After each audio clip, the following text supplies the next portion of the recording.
ಅವಕಾಶಗಳು ಸಿಗುವುದಿಲ್ಲ. ನಾವೇ ಅವುಗಳನ್ನು ಸೃಷ್ಟಿಸಿಕೊಳ್ಳಬೇಕು. Good morning Karnataka. ನಾನು ಆಶಾ. ಎಲ್ಲರಿಗೂ ವರಮಹಾಲಕ್ಷ್ಮಿ ಹಬ್ಬದ ಹಾರ್ದಿಕ ಶುಭಾಶಯಗಳು. ಆ್ಯಸ್ ಯೂಶ್ವಲ್ ನನ್ನ ವಿಡಿಯೋದಲ್ಲಿ ಹೇಳ್ತಾ ಇರ್ತೀನಿ, ನನ್ನ ಡೇ ಸ್ಟಾರ್ಟ್ ಆಗೋದೇ ಒಂದು ಕಪ್ ಆಫ್ ಜೀರಾ ವಾಟರಿಂದ ಅಂತ.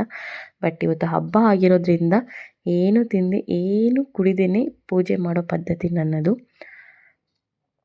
ಸೊ ನಮ್ಮ ಮನೆಯಲ್ಲಿ ವರಮಹಾಲಕ್ಷ್ಮಿಯನ್ನು ಕೂರಿಸೋ ಪದ್ಧತಿ ಇಲ್ಲ. ಅಮ್ಮ ಮನೆ ಕಡೆ ವರಲಕ್ಷ್ಮಿ ಹಬ್ಬ ಮಾಡ್ತಾರೆ.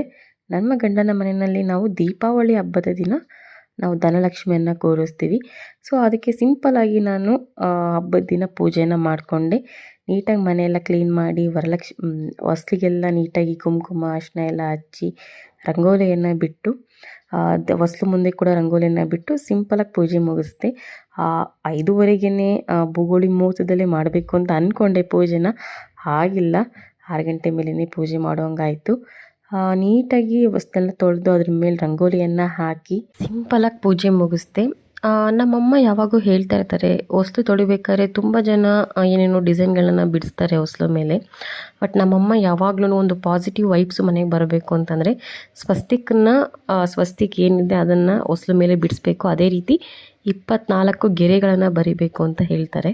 ಸೊ ಅದನ್ನೇ ನಾನು ಇವಾಗ ಫಾಲೋ ಮಾಡ್ತಾ ಬರ್ತಾಯಿದ್ದೀನಿ. ಸೊ ನಾನು ಹೊಸ್ಲು ಮೇಲೆ ಸ್ವಸ್ತಿಕ್ಕು ಮತ್ತು 24 ಗೆರೆ ಜೊತೆ ಒಂದೇನೋ ಒಂದು ಫ್ಲವರು ಇಲ್ಲ ಒಂದು ಚಕ್ರನೋ ಏನೋ ಒಂದು ಬಿಡಿಸ್ತೀನಿ. ಅದೇ ರೀತಿ ನನಗೆ ರಂಗೋಲಿಗಳನ್ನ ಕೂಡ ತುಂಬ ಚೆನ್ನಾಗಿ ಹಾಕೋದಕ್ಕೆ ಬರೋದಿಲ್ಲ. ಸೊ ಬಂದಷ್ಟು ಸಿಂಪಲಾಗಿ ಹಾಕ್ತೀನಿ. ದೊಡ್ಡದಾಗೆಲ್ಲ ಹಾಕೋದಕ್ಕೆ ನಮ್ಮ ಮನೆ ಮುಂದೆ ಅಷ್ಟು ಸ್ಪೇಸ್ ಇಲ್ಲ. ಸೊ ಇರೋ ಜಾಗದಲ್ಲೇ ಚಿಕ್ಕದಾಗಿ ರಂಗೋಲಿಯನ್ನು ಬಿಡ್ತಾ ಇದ್ದೀನಿ. ಹಬ್ಬ ಮತ್ತು ವಾರಗಳಿದ್ದಾಗ ಮಾತ್ರ ನಾನು ರಂಗೋಲಿಯನ್ನು ಬಿಡ್ತೀನಿ. ದಿನ ಬಿಡೋದಕ್ಕೆ ಆಗೋದಿಲ್ಲ. ದಿನ ಬಿಟ್ಟರೆ ನನ್ನ ಮಗ ಒಂದು ಗಂಟೆ ಅಷ್ಟರಲ್ಲಿ ನೋಡೋಂಗೆ ಇಲ್ಲ, ವಾಪಸ್ ಎಲ್ಲ ಅಳಿಸ್ಬಿಟ್ಟಿರ್ತಾನೆ. ಸೊ ನೋಡಿ ಇಷ್ಟು ಚೆನ್ನಾಗಿ ಮಾಡಿದ್ದೀನಿ.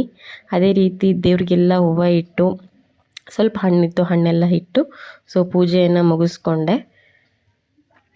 ಸೊ ಪೂಜೆ ಎಲ್ಲ ಮುಗಿಸಿ ನಾವು ನಮ್ಮ ಫ್ರೆಂಡ್ಸ್ ಮನೆಗೆ ಮತ್ತು ನೈಬರ್ಸ್ ಮನೆಗೆಲ್ಲ ಕುಂಕುಮ ತೊಗೊಳಕ್ಕೆ ಹೋಗಿದ್ದೆ. ಈಗ ನಾನು ನಮ್ಮ ಫ್ರೆಂಡ್ಸ್ ಮನೆಗೆ ಹೋಗ್ತಾ ಇದ್ದೀನಿ. ಸೊ ಇಲ್ಲೇ ನಿಯರ್ ಬೈ ನಮ್ಮ ಮನೆ ಹತ್ರನೇ ಒಂದು ಸ್ವಲ್ಪ ದೂರ ಇದೆ. ಸೊ ಹೋಗ್ತಾ ಇದ್ವಿ. ಅಲ್ಲೆಲ್ಲ ಹೋಗಿ ಅರ್ಶಿನ ಕುಂಕುಮ ತಗೊಂಡು ಬಂದ್ವಿ. ಸೊ ನಮ್ಮ ಫ್ರೆಂಡ್ಸ್ ಮನೆಯಲ್ಲಿ ಯಾವ ರೀತಿ ಕುಣಿಸಿದ್ರು ಅನ್ನೋ ಕೆಲವೊಂದು ಕ್ಲಿಪ್ಸ್ಗಳನ್ನ ಹಾಕಿದ್ದೀನಿ. ಸೊ ಅವ್ರ ಮನೆಗೆ ಹೋಗಿದ್ದು ಮತ್ತು ಅಲ್ಲಿ ಹಬ್ಬದ ಊಟ ಮಾಡಿದ್ದು ತುಂಬಾ ಇಷ್ಟ ಆಯಿತು. ನಮಗೆ ಮೇನ್ ಟಾಸ್ಕ್ ಏನಂದರೆ ಎಲ್ಲೇ ಹೋದರೂ ಅಗಸ್ತ್ಯ ಹಿಡಿಯೋದೇ ಮೇನ್ ಟಾಸ್ಕ್ ಆಗಿರುತ್ತೆ.